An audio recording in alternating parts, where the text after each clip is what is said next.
नमस्कार साथियों, स्वागत है आपका नई वीडियो में। तो इस वीडियो में हम चर्चा करने वाले हैं नोएडा एक्सटेंशन का जो प्रॉपर्टी मार्केट है उसका अभी फिलहाल क्या हाल है।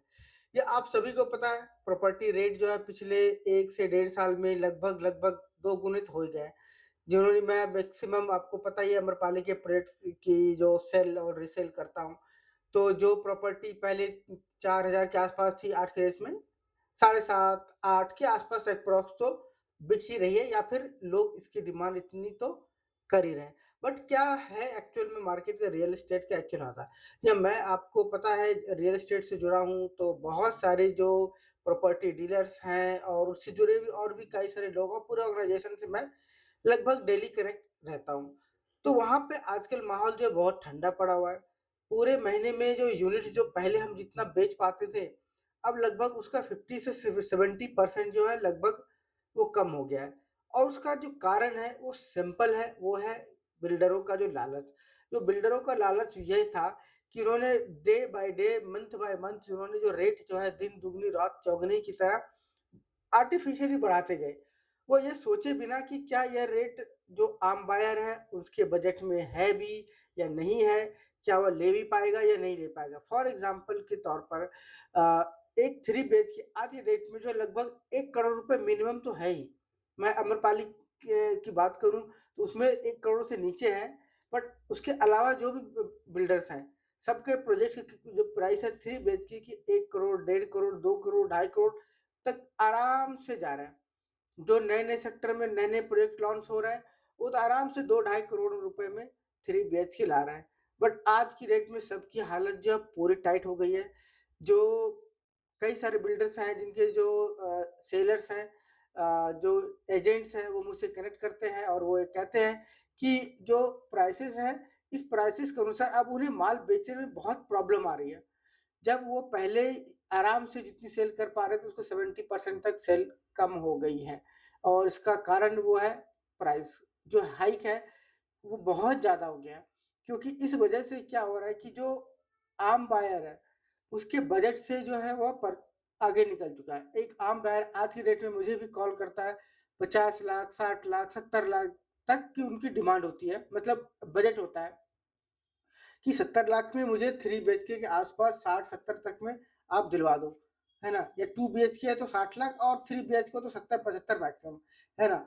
जो कि एक आम आदमी की रिक्वायरमेंट के अनुसार वो फिट बैठता है, आम आदमी का बजट उससे फिट बैठा है क्योंकि वो 70-80 लाख का भी अगर वो लेता है और उसपे 60-70 लाख का उसमें लोन चलता है तो 60-70 हज़ार रुपए ईएमआई उसका भरना पड़ेगा, वो भी 20 साल तक, जो कि एक वाक़ई में एक बहुत बड़ा सरदर्द है। और आज की टाइम में जब आप देख रहे हैं कि दुनिया में कितनी अनसर्टेनिटी है, लोगों की नौकरियाँ जो है वो जा रही है और जो नौकरियाँ जो कर भी रहे हैं वो भी इस डर से वो जी रहे हैं कि अगले महीने नौकरी बचेगी या नहीं बचेगी।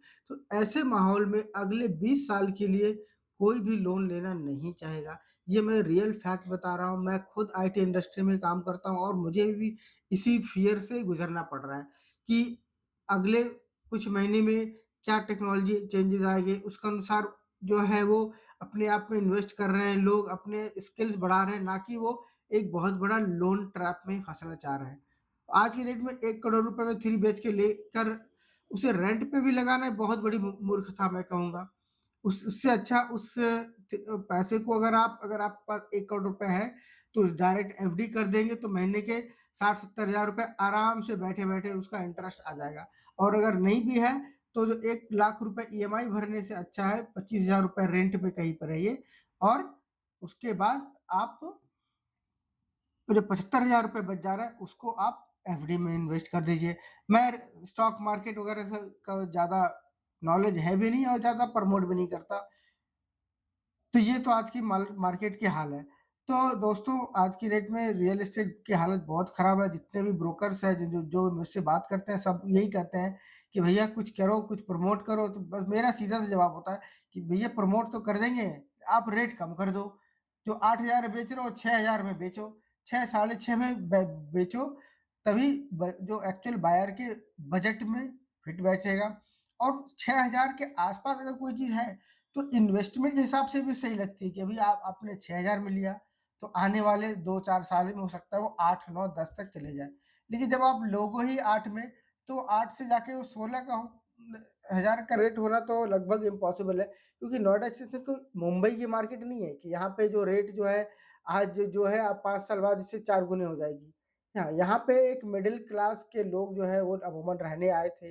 ना तो यहाँ कोई बहुत बड़ी इंडस्ट्री है कि हाँ भाई इंडस्ट्रियल एरिया है, ना तो यहाँ की बड़ी-बड़ी कंपनीज़ हैं यहाँ पे, ना तो बड़े-बड़े डेटा सेंटर्स हैं कि गूगल, माइक्रोसॉफ्ट के लोग यहाँ रह रहे हैं, जो कि यहाँ पे प्राइस चाहे वो रेंट का हो या प्रॉपर्टी का, बहुत ज़्यादा बढ़ने वाला है। तो भाई मेरे तो यही आप लोगों से रिक्वेस्ट रहेगा, पैसे को थोड़ा सोच समझ के खर्च करें, फ्यूचर के हिसाब से बचा के रखें, और प्रॉपर्टी की हालत जो है वो दिन-ब-दिन खराब होती जा रही है। बिल्डर को अपने जो प्राइस जो वो कम करने पड़ेंगे। आज नहीं करे, कल करे, पर वो कम करेंगे, और इनफैक्ट कम कर भी रहे हैं, तो वो रेट भी कम नहीं कर रहे हैं, बल्कि वो डिस्काउंट दे रहे हैं। अगर 8,000 की चीज़ है तो ₹500 ₹1,000 में डिस्काउंट कर रहे हैं, या तो फिर उसके साथ फुल फर्नीचर दे रहा है, या तो फिर घर में हर रूम में एसी लगा के दे रहा है। और किसी न किसी तरह वो डिस्काउंट आज की डेट में वो देना स्टार्ट कर दिया है, और फ्यूचर में भी इनको देना ही पड़ेगा, क्योंकि जो चीज़ें हैं आम बजट से बाहर निकलते हैं। बाकी इस बारे में आपका क्या सोचना है? आप हमें ज़रूर बताएँ कि क्या आपको भी लगता है कि आप मेरी जो राय है इससे आप सहमत हैं या नहीं हैं? Thank you so much. Good day.